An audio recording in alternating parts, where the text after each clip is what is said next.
In this exercise, we're going to work with the Excel web app. The first thing we need to do here from our Microsoft 365 home screen, we're going to come up and click our app launcher, or we may find it right down here. Here's our Excel. Otherwise, we'll click our app launcher and then go to Excel web app. That opens a new browser tab for us. We're going to open a blank workbook. Opens a third browser tab, and it's going to be blank, as you can see here.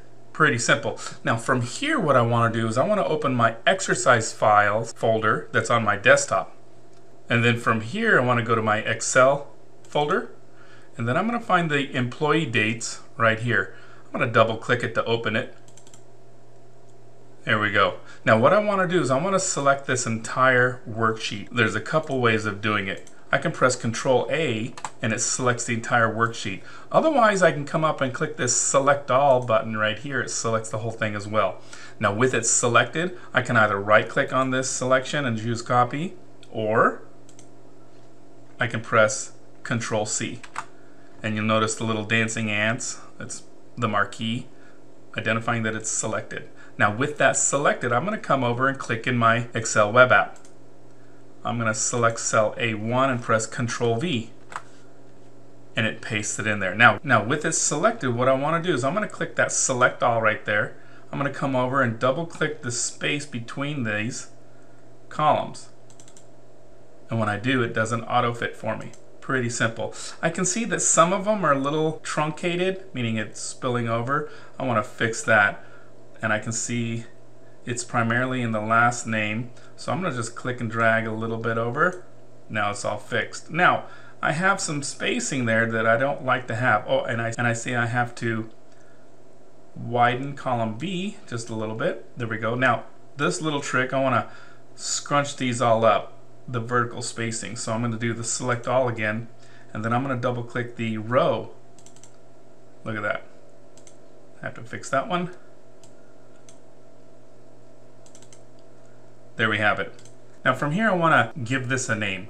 I can see that it says book right here, so I'm going to click this drop down, and there's the name, file name selected already for me. So I'm just going to start typing EMP, short abbreviation for employee, years of service.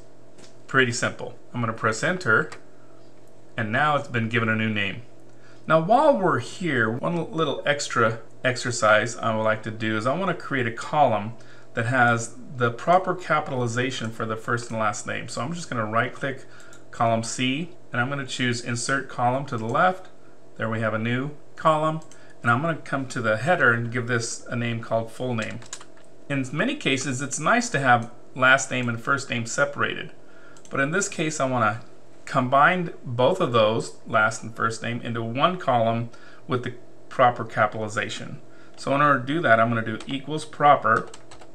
There it is. I'm going to come up and click on proper.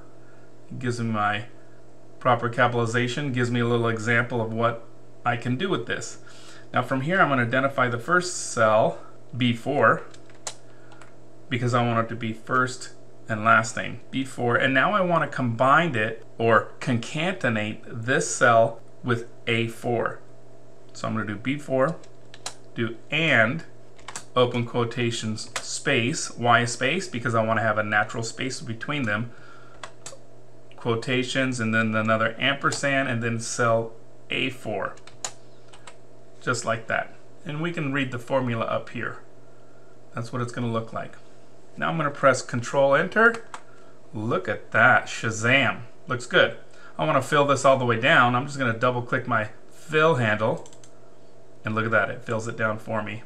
I may have to widen the column a little bit more, and now I can see everybody's name in there. Pretty simple.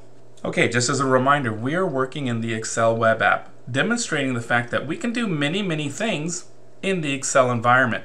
Well, thanks for joining me. I hope this was helpful, and we'll see you in the next exercise.